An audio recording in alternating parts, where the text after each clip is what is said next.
Hi, I'm Konstantin Baum, Master of Wine, and today I'm continuing my tasting challenge. I don't know what's in those bags, but Leon picked an 85, a 90, a 95, and the cream of the crop, a perfect 100-point wine for me to taste blind. These wines were rated by one of the most influential wine publications in the world, VINOUS. So let's find out whether I agree with their ratings. Shall we? VINOUS was started when Antonio Galloni left Robert Parker's Wine Advocate in 2013. Galloni was a leading wine critic for Parker, covering Italy, Champagne and California, and he left when Robert Parker sold a share of his company and announced that he's going to retire. The departure was a bit messy and the Wine Advocate sued Galloni for breach of contract and defamation. During this whole period, it was also reported that Galloni received $300,000 per year for his work, which is a handsome salary for a wine critic, to say the least. Anyways, Galloni's VINOUS managed to get some of the most well-respected wine critics to join the company, and today they have a very good team of tasters, including 2 Masters of Wine. They use the 100-point scale when scoring wines, but on VINOUS, 80 to 84 points are considered average, whereas on robertparker.com, 70 to 80 points are considered average. On ratings in general, Galloni writes, "Of course, wine is not an exact science, but I believe there is something definitive and therefore important about deciding whether a wine receives 89 or 90 points. Other broader scales like the various 3 and 5-star systems that are out there make it too easy for a critic to avoid taking hard positions." I looked at VINOUS scores and compared them to Parker and Suckling, and first of all I have to say it was a little bit more difficult to navigate their website as it is a little bit messy. They, for example, still have wines rated 1 or 2 stars, but that's slightly beside the point. When you look at the results, you see that VINOUS is between Parker and Suckling when it comes to the distribution of the scores.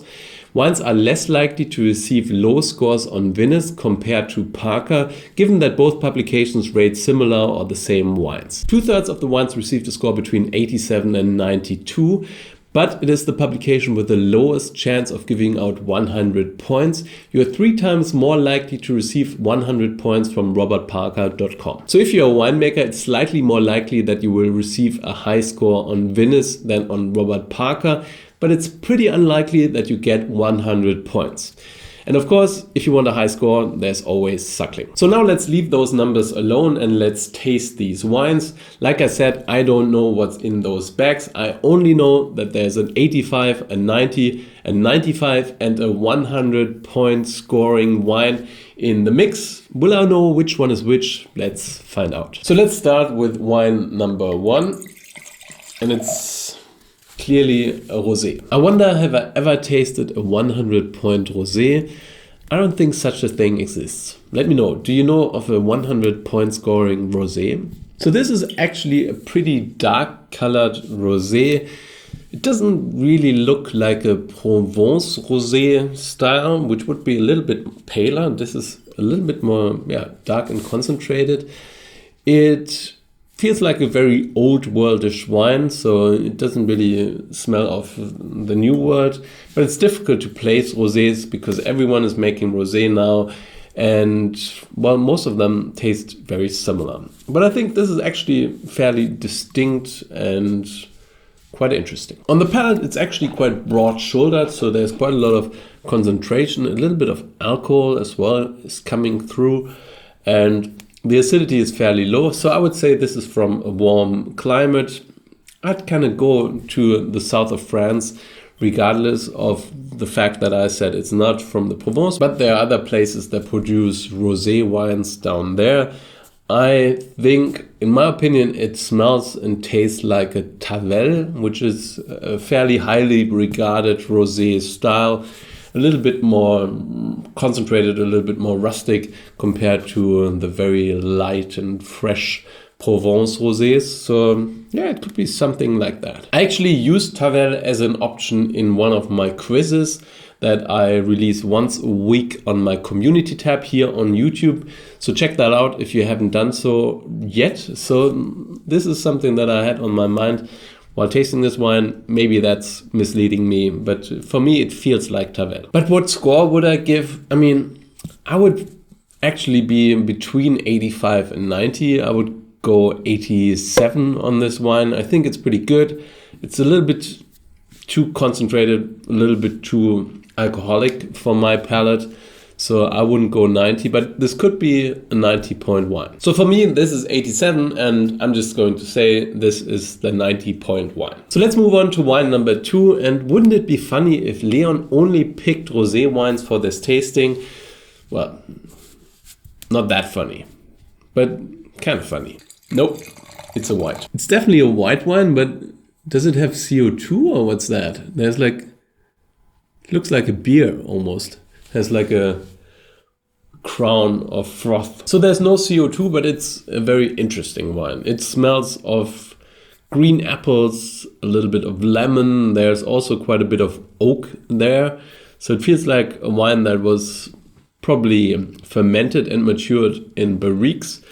And it's quite rich and concentrated, but it also has good freshness on the finish.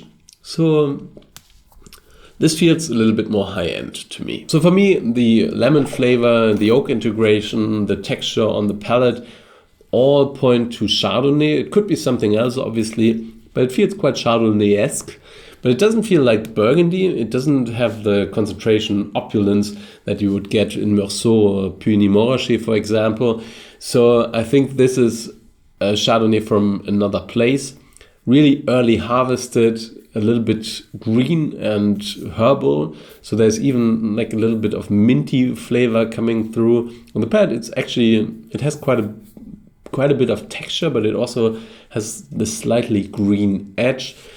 So it's really well made. It's not necessarily my favorite style of Chardonnay, but it is very interesting. So I'm going to rate this 91 points. I think it's not outstanding, but it is really good. It's very interesting. It's a very specific style of wine.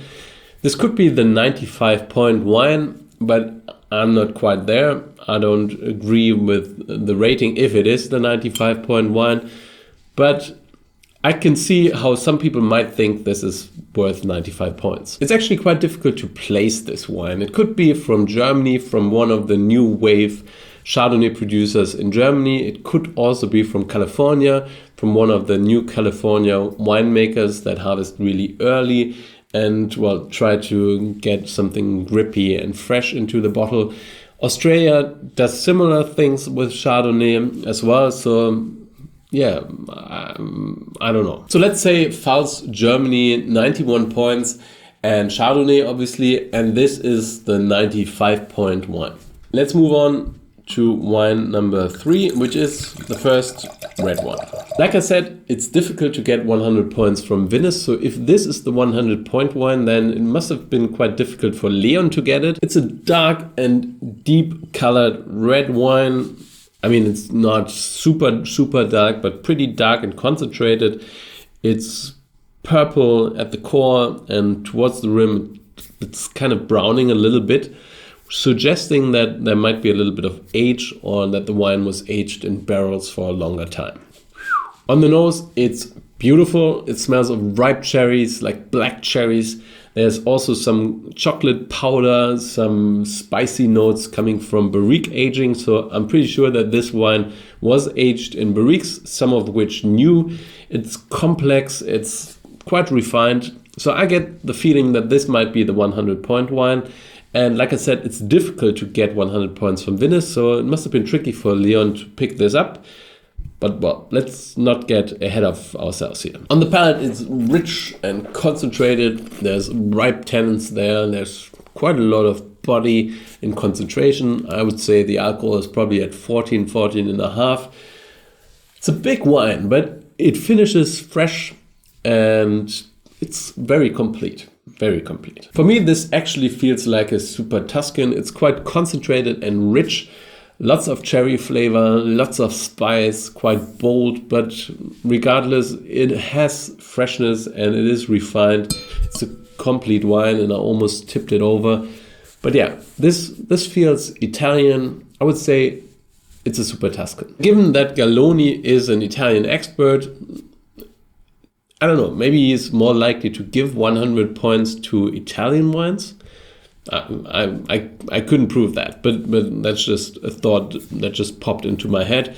But yeah, I would say this is the 100-point wine, but I'm not going to give it 100 points. I will rate this 97 points. I think it's a beauty, but it's not perfect. For me, in order to be perfect, it would need a little bit more freshness, grippier texture, more mouthfeel, basically. I think this is complex, and I think it will age pretty well, but it doesn't really have like the tension on the palate that I would want to have from a 100-point wine. The alcohol, I mean, it's high. Maybe it's just because it's such a warm day. I mean, I'm down here in my cellar, but sometimes that also affects you. But yeah, it has quite a lot of alcohol. And the last wine number 4, which, well, if I was right so far, should be the 85-point wine, but you never know. Maybe this is... I'm going to break something today. This is a pretty pale white. I could see that it has a screw cap, which doesn't really tell you all that much these days, but let's smell it. The wine is pretty light in flavor. It's not an aromatic grape varietal, in my opinion. It smells of lemon zest. There's a little bit of spice notes coming through as well. On the palate, it's actually quite lively and fresh. I'm pretty sure that this is the 85-point wine, even though I'd actually rate this 86, which is very close, but regardless. And what could this be? So this could be a Pinot Blanc, a Grüner Veltliner, a Chenin Blanc. It could be quite a few less aromatic grape varietals, but smelling it over and over again, it actually has some waxiness to it. So I think this could be a Chenin. A Chenin Blanc from the Loire or maybe South Africa. Well, I mean, the screw top maybe points more towards South Africa, but it could also be from Vouvray or something like that.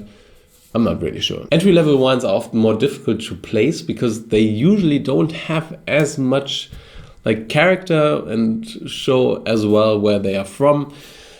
But yeah, I'll just go for South Africa just because, and rate this 86 points. This is a Chenin Blanc, and I think it's the 85-point wine. But now let's find out whether I was right or not. All right, let's start off with wine number 1, which was this one. I said this should be the 90-point wine. It was a good rosé. I thought it might be from Tavel, and I rated it lower. I rated it 87 points, but now let's find out. Close. So this is actually the Guigal Côte du Rhone rosé, and it was rated 90 points by VINOUS. I think it's a little, well, 87 points and 90. There's not a huge difference, but there is a difference. And yeah, I thought it was good. I thought it was good. It has 14% alcohol, which is a bit high in my opinion for a rosé, but well. So wine number 2 was the wine where I thought it was from the Pfalz. I thought it was a Chardonnay, and I couldn't really place it, but when I went for the Pfalz, and I thought this might be the 95-point wine because it's kind of like an edgy new wave style. But I rated it lower because I just didn't quite think the quality was as high. But anyways, let's have a look. Oh, all right. Yeah.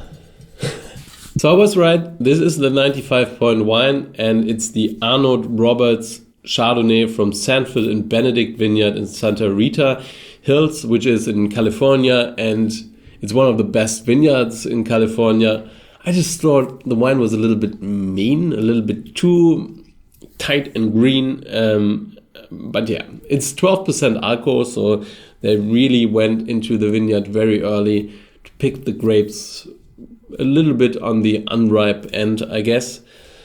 It's a very interesting wine. And I can see how some people might say this is the most amazing Chardonnay I've ever tasted. And some might say, well, this doesn't taste like Chardonnay at all. I'm kind of in the middle. 91 points is still a high score, but yeah, I wouldn't go on 95. So wine number 3 was the wine that I rated 97 points, and I thought this was the 100-point wine. For me, it tasted like a super Tuscan, and it was pretty delicious. It was a big wine though. So let's have a look. All right. 100 points, that is correct. All right, I was pretty much spot on here. And this is a Colli Toscana Centrale, an IGT. So yeah, it's kind of outside of the DOC system. It is Sangiovese from the finest Sangiovese grapes. It was aged in barriques for 24 months. And it has 15% of alcohol. And it's from Fontodi, which is a very high-end producer in the region. So very interesting wine. I just thought it needed a little bit more texture, but overall it's quite beautiful. I don't know what the price of this wine is. I'm guessing it's not cheap, but you can always check out the prices and the wine names in the description below the video if you're interested. So we had the 90, 95 and 100-point wine already. So this has to be the 85-point wine. I said this is a Chenin Blanc from South Africa. And wouldn't it be funny if I got the Chenin Blanc from South Africa right again? It would also be a little bit weird if Leon picked another Chenin Blanc from South Africa, because I did that in the previous video. But yeah, let's find out. What? Okay, this is the Petit Chenin Blanc from Ken Forrester Wines. And I think that wine was in the Master of Wine exam video that I recently filmed. So Leon, what's going on? Maybe Leon is a fan of Ken Forrester, but usually we don't use the same wine in two different videos. But yeah, it's a good wine. I actually quite liked it. It's fresh, lively, decent. So pretty good. But that's it now, Leon. No more Ken Forrester Petit Chenin Blancs, please. Okay? All right, this was an interesting tasting. I thought the wines were beautiful, even though I rated them slightly lower. I guess that's always also a question of subjectivity. I wouldn't say that VINOUS tends to exaggerate scores to an extent that I'm not comfortable with. But in those cases, I thought they were higher than where I would put those wines. My favorite in the tasting was the Flaccianello, a beautiful expression of Sangiovese, a bit out of the ordinary, but really interesting. I thought this was actually quite nice, the Petit Chenin Blanc, even though I don't need another bottle anytime soon. The Arnot-Roberts, I think, is... well, it could use a little bit more flesh on those bones. I think it's a little bit too green. I think the side Sanford and Benedict can produce outstanding Chardonnays, and this is not quite there in my opinion. And this is a decent rosé. I just don't think it's great, and I think it's a little bit too alcoholic, to be honest. So thank you for watching. I hope you enjoyed this video. If you did, then please like it down here and subscribe to my channel. My question of the day is, what do you think about the scores from VINOUS? Do you use them? Do you not use them? Please comment down below. I hope I see you guys again very soon. Until then, stay thirsty.